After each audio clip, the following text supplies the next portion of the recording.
안녕하십니까. 이번 시간에는 통합과학, 자연선택 생태계, 즉 생물의 진화에 대해서 살펴보도록 하겠습니다.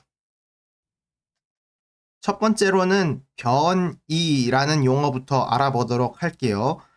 한 생물종에서 나타나는 형질의 차이입니다. 자, 일단 형질이라는 거는 겉모습을 얘기를 하는 건데 차이예요, 차이. 이래서 주의할 점이 있습니다. 변이라는 게 변화가 아니에요. 예를 들어서 빨간 눈에서 파란 눈으로 바뀌었다가 변이가 아니라 빨간 눈인 사람이 있고 파란 눈인 사람이 있다. 서로 간의 차이가 존재한다. 라는 뜻으로만 봐야 된다라는 겁니다. 쟤랑 변이라는 현상 차이가 있다. 라고 하는 표현이 맞는 거지, 제가 쟤로 변이했다라는 표현은 틀린 표현이니까 그걸 굉장히 주의를 해주세요. 자, 그래서 이 용어를 정확하게 하나하나 파악을 해봅시다. 용어 파악이 너무너무 중요해요. 이게 대부분은 중3 때 배운 것도 있고 고1 때 처음 배우는 게 둘 다 있으니까 이걸 다 하나씩 보도록 할게요. 자, 첫 번째, 유전이라는 게 도대체 뭐냐? 부모의 형질이 자녀에게 전달되는 현상, 물려주는 것 얘기하는 겁니다. 닮은 거, 물려주는 거. 자, 두 번째, 형질. 생물이 지닌 여러 가지 특성, 뭐 형태, 습성, 특징 등등. 이런 거 겉모습 같은 거라고 쉽게 생각하면 좀 편할 것 같아요. 자, 그 다음에 세 번째, 대립형질이라는 건 그럼 뭘까요? 한 가지 형질에서, 자, 한 가지 형질에서 뚜렷하게 구분되는 변이. 변이를 이제 배웠죠. 뚜렷하게 구분되는 변이. 그러니까 이거는 옆에다가 참고사항으로 적어주면 빨간 눈, 파란 눈, 이거는 뭐예요? 지금 둘이서 대립형질 관계에 있다 라고 얘기를 할 수가 있어요. 서로 한 가지 형질에서 구분되는 변이가 있는 상태죠. 그런데 안 되는 걸 보여줄게요. 빨간 눈, 파란 코, 이렇게 되면 어때요? 얘는 눈이고 얘는 코야. 이게 지금 서로 상관관계가 아니라 독립적이죠. 이 상황에는 대립형질 관계가 아니다, 이렇게 얘기를 할 수 있는 겁니다. 한 가지 상황에서만 차이를 보는 것이다. 쉽게 생각하면 되겠습니다. 이렇게. 자, 그래서 네 번째, 대립 유전자. 대립 형질이 어쨌든 결정되잖아요. 대립 형질을 결정하는 유전자. 우리 앞에서 유전자 배웠죠? 그래서 상동염색체에 같은 위치의 존재. 자, 이건 상동염색체까지 한꺼번에 보고 설명을 드릴게요. 상동염색체의 같은 위치래요. 어쨌든 대립형질 ATGC로 결정을 하는 건데 상동염색체까지 보면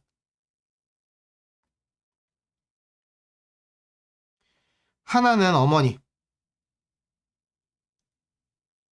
하나는 아버지 한테 받은 거야. 크기와 모양이 같은. 자, 근데 크기와 모양이 같다고 해서 완전히 똑같은 걸까요? 엄연히 다르겠죠. 하나는 엄마한테 받고 하나는 아빠한테 받은 거니까 둘은 엄연히 다른 거예요. 유전 정보는 다른. 서로 다른 거예요. 애초에 다른 사람이잖아요, 엄마랑 아빠는. 그거 한 쌍, 두 개의 염색체를 얘기를 하는 겁니다. 자, 어쨌거나 요거에 대한 예시를 보면은 이제 이렇게 되어 있을 거예요. 이렇게 염색체 생겼겠죠. X자로 해도 되고 그냥 일자로 이렇게 그려도 되는데 그냥 일자로 그려볼게요. 복제하기 전으로 그냥 봐야 되는 거니까 기본 상태는 요 상태라고 봐야 되니까. 그럼 하나는 엄마한테 받고 하나는 아빠한테 받았는데 예를 들어서 빨간 눈, 파란 눈을 하고 싶으면 여기에 이제 빨간 눈 정보가 있는 거고요. 여기에 아빠도 파란 눈 정보가 있는 거겠죠. 만약에 엄마는 여기를 했는데 아빠는 여기를 했어. 여기엔 무슨 정보가 있어? 파란 코 이런 정보가 있기 때문에 같은 위치에 있지 않으면은 서로 상관이 없을 것이다. 사실 이 설명도 생물학적으로 완벽한 말은 아닌데 그냥 쉽게 생각하라고 여러분들한테 이 정도로 얘기는 해준다라고 생각하면 되겠습니다. 자, 그래서 그 다음에 이제 6번 같은 종이라는 건 뭐냐? 우리 계문 강목 과속종에서 맨 가장 좁은 범위를 얘기를 하는 거예요. 같은 종이라는 거는 설명을 먼저 하자면 생식이 가능한 자손. 그러니까 자식을 낳을 수 있는 자손. 자기 아들이 자식을 또 낳을 수 있으면 돼, 결혼해서. 생산하는 물입니다. 손자가 있다. 요약하면 이 얘기예요. 손자가 있으면은 같은 종입니다. 자, 연습을 해봅시다. 호랑이, 호랑이 결혼을 했어요. 그러면은 뭐가 나와요? 호랑이가 나와요. 그러면 이 호랑이가 어쨌거나 누군가랑 결혼을 했어. 호랑이랑 결혼을 했어요. 그럼 또 뭐가 나오겠어요? 호랑이가 당연히 나오겠죠. 근데 뜬금없이 뭐가 나올 수 있냐면 사자랑 결혼했어. 그래도 뭐가 나와요? 라이거라는 게 나와요. 어쨌거나 호랑이랑 결혼을 해서 이 호랑이가 나왔으면 이 호랑이는 누구랑 결혼을 하든 뭐가 나오긴 한다는 얘기입니다. 자기 자식한테는 문제가 없어요. 이제 근데 자, 이 자기 자식 세대에서 누구야? 호랑이랑 사자랑 결혼한 결을 볼게요. 사자랑 결혼했어. 그럼 라이거가 나오거든요. 그래. 나는 상관이 없어. 나는 다른 종인 것 같아. 사자 다른 종인데 어쨌거나 난 자식 낳았어. 근데 내 자식이 뭐가 문제야? 얘가 이제 호랑이랑 결혼을 하든 사자랑 결혼을 하든 라이거랑 결혼을 하든 자식이 나와요, 안 나와요? 안 나온다. 즉, 이 호랑이랑 사자는 손자를 볼 수가 없다라는 얘기가 되겠습니다. 그래서 이렇게는 다른 종, 그리고 호랑이끼리는 같은 종, 이렇게 구분하겠다라는 얘기를 생각하면 되겠습니다. 자, 두 번째, 변이를 정확하게 이제 살펴봅시다. 변이에 대해서 이제 정확하게 살펴볼게요. 아까 그냥 형질 차이다라고 얘기를 했는데, 그래서 변이라는 거는 나누면은 이렇게 나눌 수가 있습니다. 비유전적 변이, 그 다음에 유전적 변이. 이게 뭐냐면 진화의 원동력이에요. 무슨 말이지? 이건 좀 이따가 설명을 더 부가적으로 할게요. 그 다음에 비유전적 변이는 여기서 끝났거든요. 유전적 변이에서 이제 나뉩니다. 돌연 변이와 유성생식. 그리고 돌연 변이 이제 또 나뉘어요. 내부적 요인과 외부적 요인. 하나씩 살펴봅시다. 첫 번째, 비유전적 변이 안 중요한 것부터 해보도록 할게요. 개체의 생명 활동이나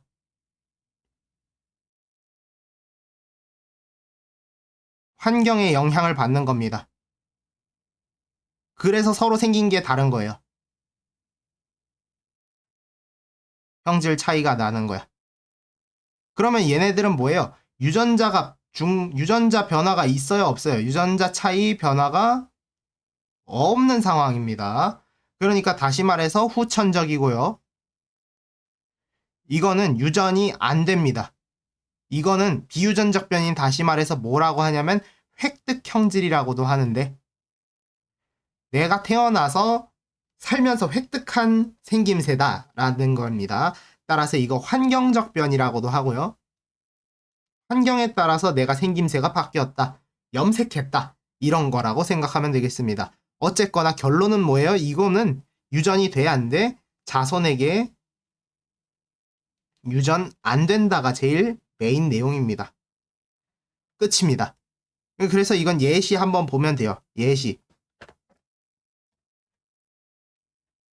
운동선수 근육. 운동선수가 열심히 근육을 키웠어. 근데 그게 자식을 낳았다고 해서 자식이 바로 근육 빵빵하게 태어나나요? 그렇지 않고 자식도 똑같이 노력을 하던지, 혹은 자기 능력이 만약에 운동이 좀 안 맞는 몸이다. 그럼 노력을 더 해야 될 거고, 좀 그나마 운동에 재능이 있다 정도면은 근육이 잘 붙는 정도지, 근육 빵빵하게 애초에 태어나진 않는다라는 거. 아빠랑 똑같이 복제되지 않는다라는 거. 그 정도가 차이가 되겠죠. 자, 그 다음에 카렌종 여인. 이 사람들은 한 살 먹을 때마다 목에다가 뭐 링을 낀다고 해요. 그러면서 목이 엄청, 실제로는 어깨가 내려가서 목이 엄청 길어 보이는데, 근데 그렇다고 해서 자식을 낳는 순간 다시 목이 엄청 긴 상태로 낳는 게 아니라 사람은 똑같은 유전자를 가지고 있는 상태인 거죠. 자, 이 얘기를 하는 겁니다. 살면서 바뀐 겁니다, 그냥. 물려주지 못해요. 다시 처음부터 해야 돼요. 다시 처음부터. 이거 얘기를 하는 거야. 이어하기가 안 된다라는 얘기를 하고 있습니다. 자, 두 번째, 유전적 변이. 이건 뭐냐면, 유전자 변화가 있습니다. 선천적인 거예요, 대체로. 그래서 결론은 뭐다? 자손에게 유전된다. 따라서 진화의 원동력이다. 자손한테 물려줄 수 있으니까 점점 뭐가 바뀌니까 진화를 이뤄낼 수 있겠죠. 이게 그래서 진화의 원동력이란 표현을 쓰고 있어요. 물려줄 수 있는 걸 얘기를 하는 거예요. 그래서 물려주는 방법이 두 가지예요. 어, 돌연변이 먼저 봅시다. 돌연변이. 이거 알고 있습니다. DNA 염기 서열로 변화로 변이하는 거야. 남모양적 혈구 이런 거 얘기하는 거죠. 갑자기 ATGC로 나와야 되는데 GGTC로 나와가지고 GTGC 막 이렇게 나와가지고 뭔가 생김새가 달라진 거야. 어쨌거나 이거 특징은 뭐냐면요. 새로운 유전자입니다. 없던 게 갑자기 튀어나왔어요. 엄마 아빠가 결혼을 했는데 빨간색, 파란색 결혼을 했는데 뜬금없이 노란색이 나온 거다라고 보면 돼요. 새로운 유전자, 새로운 형질. 어쨌거나 그러면 이거는 뭐냐? 예를 들어서 위에도 썼지만 내부적 요인 때문에 바뀌는 경우가 있어요. 뭐냐면 DNA 복제 오류. 우리 배운 거죠. ATGC 나와야 되는데 GTGC 나와가지고 남모양 적혈구에 생긴 거. 그 다음에 외부적 요인. 담배 펴서. 발암물질입니다.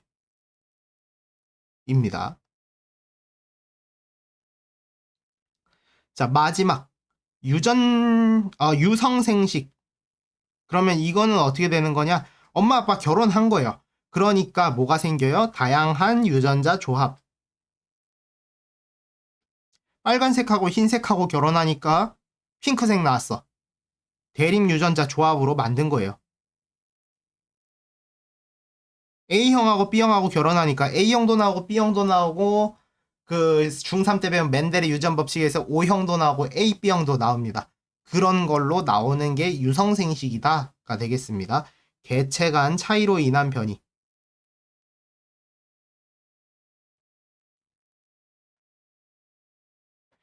자, 그래서 연습을 한번 해봅시다. 변이에 대한 연습, 예시. 요거 한번 멈춰놓고 여러분들 한번 보시면서 따라와 보면 좋을 것 같아요.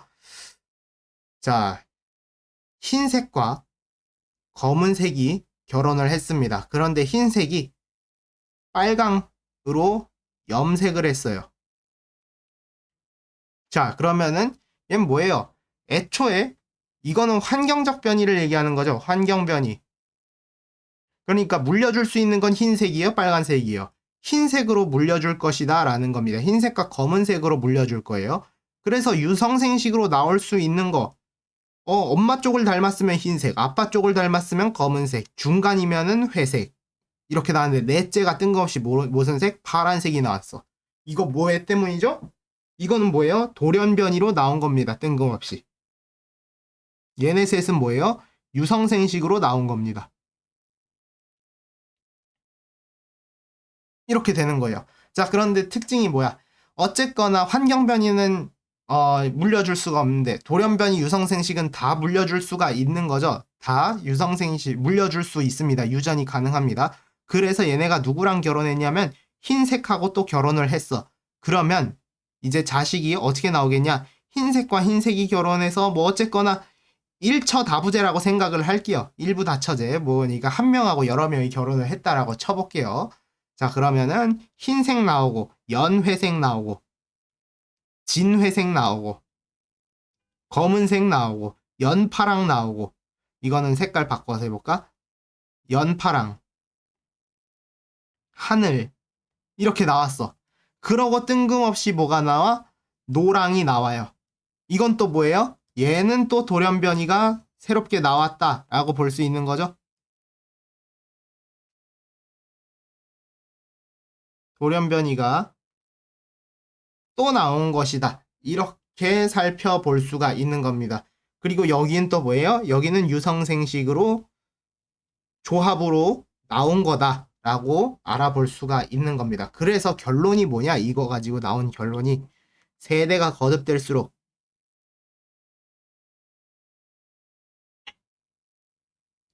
유전자, 즉 변이가 다양해진다. 왜? 유성생식 조합으로도 다양해질 수 있는데 뜬금없이 돌연변이가 나타나도 그것도 물려줄 수 있으니까 계속 이것저것 다양해진다라는 얘기를 하고 있습니다. 그래서 우리 그거 안 했죠? 유전적 변이의 예시, 유전적 변이 예시를 한번 살펴보도록 할게요. 유전적 변이의 예시입니다. 이거는 뭐 그냥 이것저것 색깔 진짜 얘기하는 거예요. 무당벌레, 달팽이, 껍데기, 무늬 색깔, 나선 모양, 얼룩말, 무늬 등등등등 이런 것들 서로 다 다른 거. 왜? 유전적 변이 때문에 유전자 차이 때문에 조금씩은 다 다를 수 있다. 어쨌거나 이거 가지고 점점 무늬랑 색깔이랑 다 다양해질 것이다. 라는 얘기 하는 겁니다. 자연 선택설에 대해서 알아봅시다.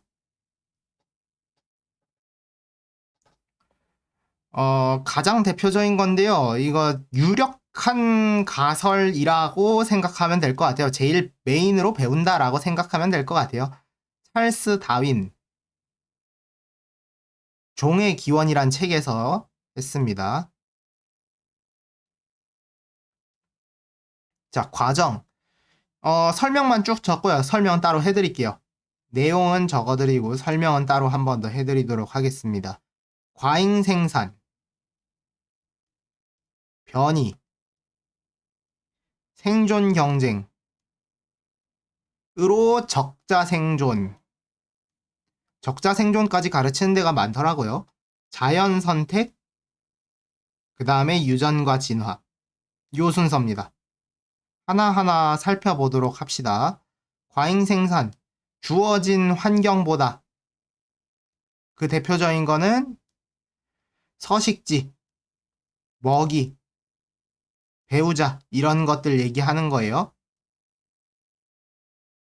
보다 많은 자손.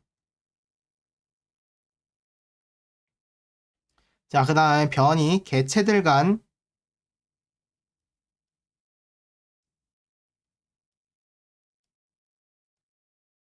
형질의 차이도 있을 거예요. 생긴 게 조금씩 다르겠죠? 당연한 얘기를 하고 있고요. 그 다음에 생존 경쟁, 한정된 자원을 두고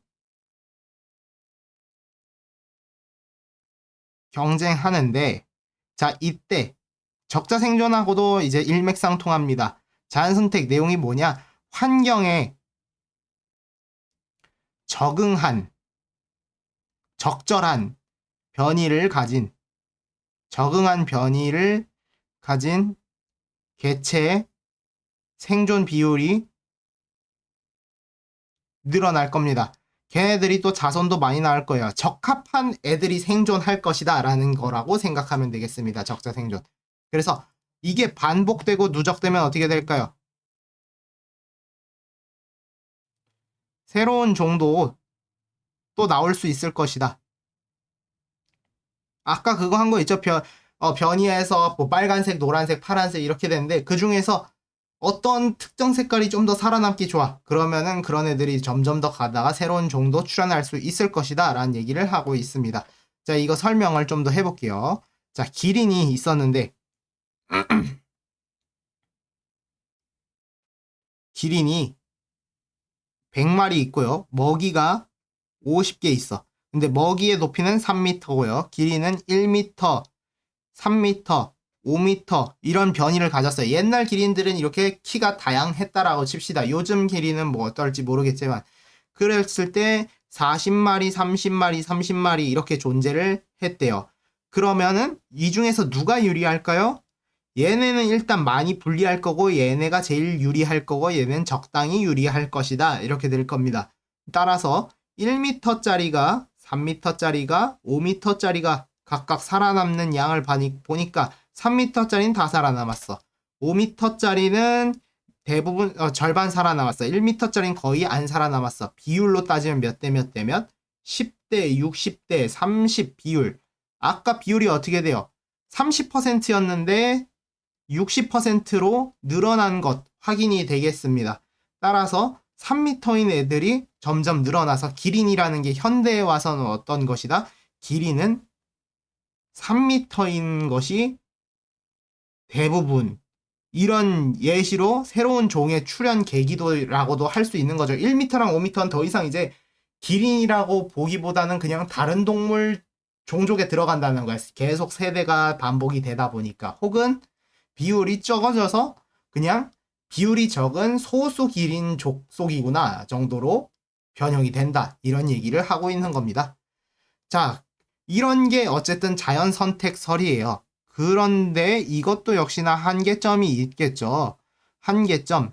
다윈 시대의 한계점이에요. 변이의 원인은 설명을 못했다고 합니다. 그런데 이건 이제 와서 결론은 얻어냈죠. 돌연변이랑 유성생식으로 변이 만들어낸다 라고 방금 우리 배웠어요. 변이에서. 이땐 설명을 못했대. 그 다음에 두 번째 형질의 유전 원리. 이건 또 어떻게 물려주는 건데 방금 한 거랑 또 똑같아요. 돌연변이 유성생식 그리고 멘델의 유전 원리 유전 법칙으로 유전도 된다. 설명됐어요. 이젠 다 설명됐다가 됩니다. 그리고 영향 준 것도 있는데요. 이게 이제 과학과 사회에 영향을 줬는데, 대체로 과학한텐 좋은 영향 주고 사회한테는 안 좋은 영향 줬다고 외워도 편할 것 같아요. 편할 거. 일단 좀 더 중요한 건 사회한테 영향 준 게 편합니다. 중요합니다. 자, 생명과학이나 유전학 발달시켰죠? 과학한테 이런 영향 줬어요. 자, 사회한테는 자본주의. 돈 많은 놈이 잘 벌었으니까 잘 살아남은 거 아니냐? 영향을 줬어요. 사회 진화론. 근데 이런 것들은 좀 안 좋은 거다라고 생각하면 되겠습니다. 제국주의. 우리가 잘났으니까 너네 침략해도 돼. 인종차별. 우리 색깔이 더 우월하니까 동양인 무시해도 돼. 흑인 무시해도 돼. 뭐 그런 거. 우생학. 애초에 유대인은 좀 열등한 민족이다. 식민지배. 우리가 잘났으니까 너네 힘 약하니까 뺏어도 돼. 이런 것들. 다 어쨌거나 자연 선택이다. 너네가 멸종하는 건 어쩔 수 없는 일이야. 이런 얘기를 하고 있는 겁니다. 사회, 문화, 철학 등에도 영향을 미쳤습니다. 당연하겠죠. 옛날에는 기독교였는데 기독교가 완전히 부정하는 얘기예요. 창조론에서 창조론을 마치 부정하는 것 같은 그런 뉘앙스였기 때문에 이런 영향을 주었다라고 생각할 수가 있겠습니다. 진화, 자연 선택설이 결국엔 진화를 설명하는 데 도움이 되는 거고 변이 역시도 유전자 변이 역시도 진화를 설명하는 데 도움이 되는 거였는데요.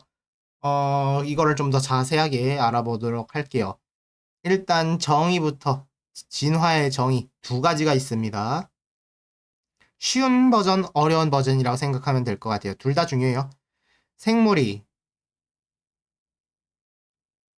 오랜 시간 동안 여러 세대를 거쳐 생물이 변하는 현상.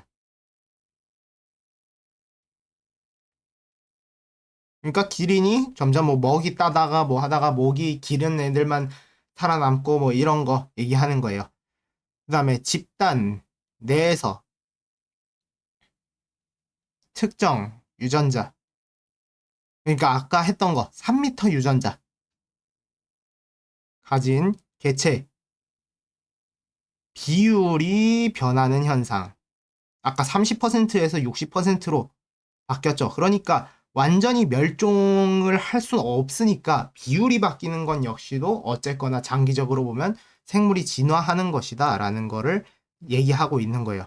그래서 결론적으로 진화에 의해 생물종이 다양해집니다.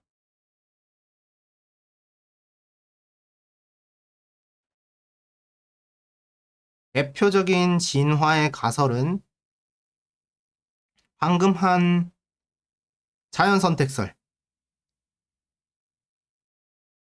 이게 중요한 거고요. 이게 메인이에요. 근데 이제 폐기된 것도 한번 살펴볼게요. 용불용설이라고 하는 게 있어요. 이거는 라마르크라는 사람이 주장한 건데 폐기입니다. 폐기.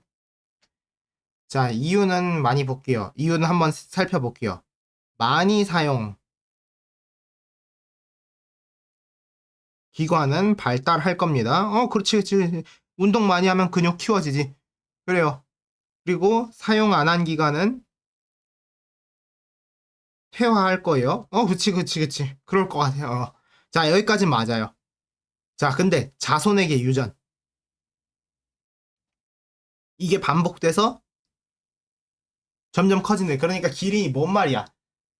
3m짜리, 1m짜리였던 기린이 열심히 노력해서 3m로 됐어. 그러니까 자식을 낳았을 때는 어쨌거나 막 3m로 짠 하고 태어나지는 않았을 테지만은 자손은 좀 더 클 수 있는 유전자를 줄 수 있지 않겠냐. 그런 얘기를 하는 거예요. 그러고 나서 3.1m, 3.2m, 3.3m 자식 자체가 점점 커지면서 진화하지 않겠냐라는 건데 이거는 뭐가 문제예요? 한계점이 명확합니다. 애초에 뭐라 그랬어? 한계점? 내가 자식이 엄마가 노력해서 만약에 근육 빵빵해졌어. 그래도 자식은 그러면은 좀 더 수월하게 그 근육까지 만들 수 있다 없다가 아니라 엄마랑 똑같이 노력해야 그 정도까지 일단 갈 수 있다란 얘기예요. 그러니까 후천적 형질, 획득 형질이죠. 똑같이 노력해야 돼요, 결국에. 유전되지 않는다. 그러니까 라마르크 얘기에 의하면 100의 노력을 하면서 3m가 됐으면 자식은 100의 노력을 하면 4m까지 커질 수 있을 것이다. 라는 얘기를 한 거예요. 엄마가 좀 이어하기를 하겠다라는 얘기죠. 그러니까 비유전적 변이라서 안 됩니다, 이거. 물려줄 수가 없어요. 대신에 그럼에도 불구하고 의의는 있습니다. 의의. 환경에 의해 생물이 변할 수 있다. 진화론의 핵심을 도출했습니다. 그래서 결론적으로 뭐가 나왔어요? 자연선택설까지 나온 것이다 라고 생각하면 되겠습니다. 자, 그래서 여기서 이제 주의할 것만 좀 살펴볼게요. 문제 풀 때 주의하는 용도입니다. 우수한 개체 유전자가 진화한다. 우수한 개체 유전자로 진화한다. 등등등등. 이것들 다 OX, AX입니다. 우수한 개체가 아니에요. 정답이 뭐냐면은 환경에 적응한, 환경에 적합한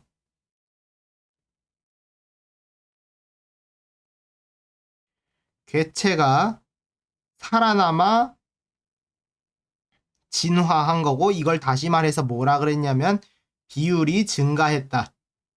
그러면서 진화한 것처럼 마치 그런 애들 위주로만 살아남아서 그런 애들인 것처럼 보인다라는 거예요. 그러니까 애초에 여러 가지로 시작했다라는 얘기를 하고 있습니다. 자, 그래서 다음은 사실 기본적인 이제 정의 관련 내용은 끝났고요. 이제 심화 관련 내용만 좀 해보도록 하겠습니다. 연습하는 것과 그 외에 추가적인 내용이라고 생각하면 돼요. 생명체 탄생 가설. 그 원시지구 할 때 있죠. 남세균 전에 지질시대 할 때 남세균 전에 뭐가 하나 또 생겨가지고 시생누대부터 시작했다 이런 얘기를 한 거를 본 적이 있을 거예요. 그거 얘기를 하는 거예요. 남세균 전에 뭐가 먼저 생겼냐. 그때 가설입니다. 화학 진화설, 심해 열수구설, 3번 외계 유입설.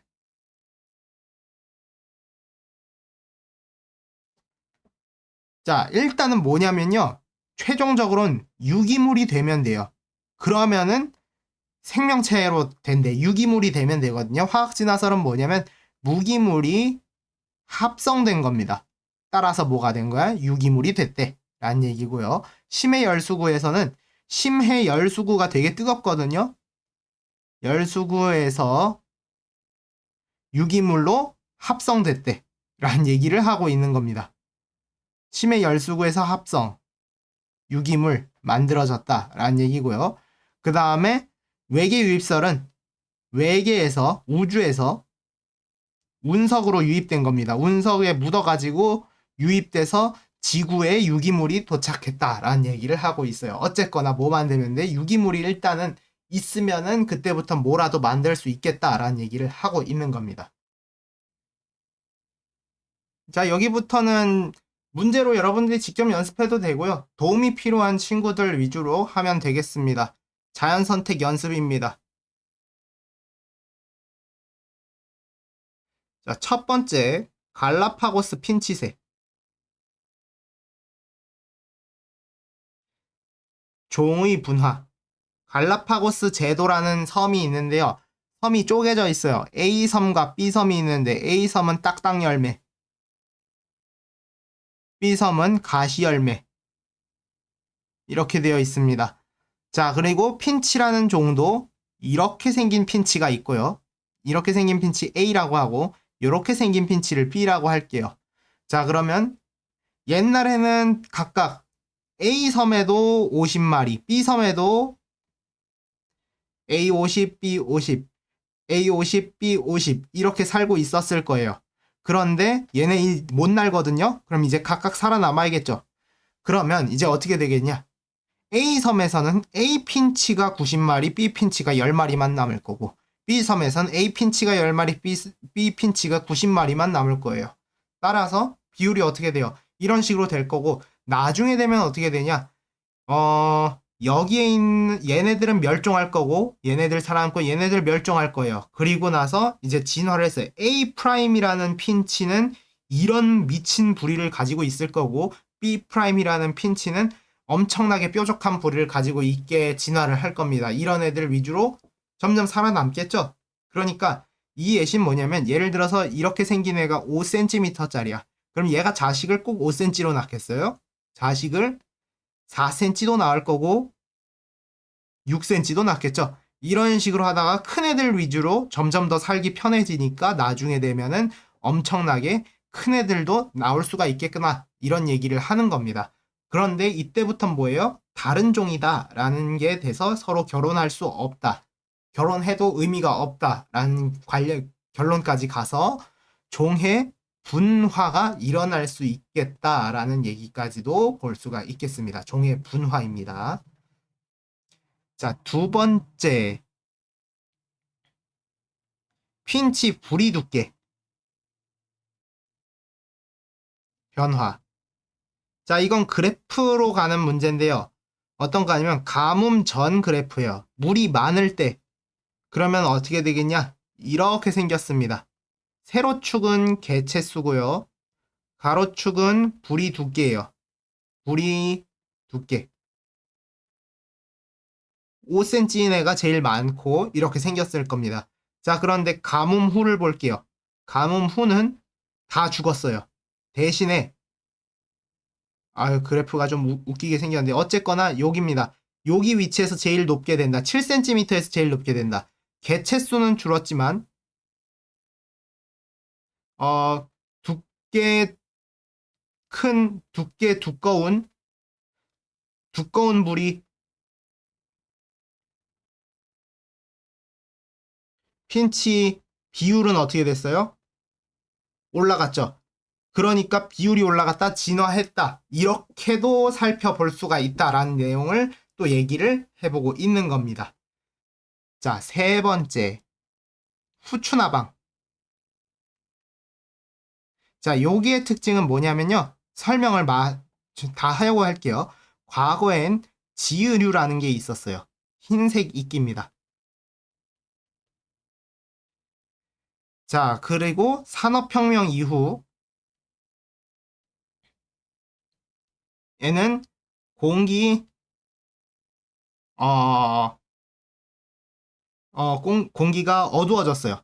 그 산업혁명 이후에는 검은색으로 바뀌었다고 합니다. 그러면 흰색 나방, 검은 나방, 보호색이거든요. 보호색으로 흰색이 있었어. 이때는 그러면은 뭐가 더 많이 살아남겠냐? 흰색 나방 90, 검은 나방 10인데 산업혁명 이후에는 흰색 나방은 다 물려 죽었을 거고 검은 나방 위주로 살아남았을 것이다. 이런 얘기를 또 하고 있습니다. 그런데 이 정도 기간은 되게 짧거든요. 그래서 급격한 환경 변화로 진화가 가능하다. 멸종하지만 않는다면 급격한 환경 변화에 적응만 어떻게든 할 수 있다면 살아남아서 진화를 할 수도 있겠다. 아까 배운 어, 진화에 대한 개념의 조금은 다른 내용, 예외적인 내용이라고 볼 수 있겠죠. 살아남기만 한다면 뭐든 상관없겠다. 이런 얘기를 하고 있습니다. 자, 네 번째. 난모양 적혈구. 얘네 특징은 돌연변입니다. 이거는 빈혈 걸려요. 이거 걸리면. 자, 이거는 이렇게 볼게요. 일반 지역 vs 아프리카. 자, 남모양 적혈구 빈혈이 있는데요. 장점이 있어요. 장점. 말라리아 예방. 안 걸려요, 말라리아에. 그러면 일반 지역은 어떻겠냐? 정상 적혈구. 난모양 적혈구 이렇게 있을 겁니다. 일반 지역 같은 경우는 정상적인 애들이 99명, 남모양 가진 사람이 1명이어서 이거 빈혈 걸려가지고 치료까지 하겠죠. 근데 아프리카에 있는 사람은 어떨까요? 정상 걸리면은 말라리아 걸리면서 이거 어쨌든 그래도 이거 갖고 있는 사람이 60명 정도 될 거고 좀 죽었다고 칩시다. 100명이었는데 여긴 인구수가 좀 적다고 해보죠. 인구수 적어서 50명이고요. 여기는 어쨌든 빈혈 걸렸어. 남모양 걸린 사람은 빈혈 걸려가지고 30명 됐다고 칩시다. 어쨌거나 어때요? 1%에서 30%로 비율도 바뀌었고 비율 변화 하는 거 확인을 할 수가 있습니다. 지역 따라 충분히 이런 식으로 바뀔 수 있다. 환경 따라 지역 따라 바뀌는 것. 자연 선택. 어떤 환경을 가지고 있냐? 환경 따라 적응, 유리, 다름. 그러니까 뭐예요? 그걸 주의하라는 얘기죠. 우수한 거. 우수한 거, 이런 거는 아니다라는 거를 한 번 더 설명해 주고 있는 내용이다라고 볼 수 있는 겁니다. 마지막. 항생제 내성세균. 이것도 돌연변인데요. 주의할 지점이 있어요. 주의. 처음부터 있었습니다. 변이기 때문에 변화가 아니에요. 그러니까 약 써서 항생제 사용해서 생긴 게 아님.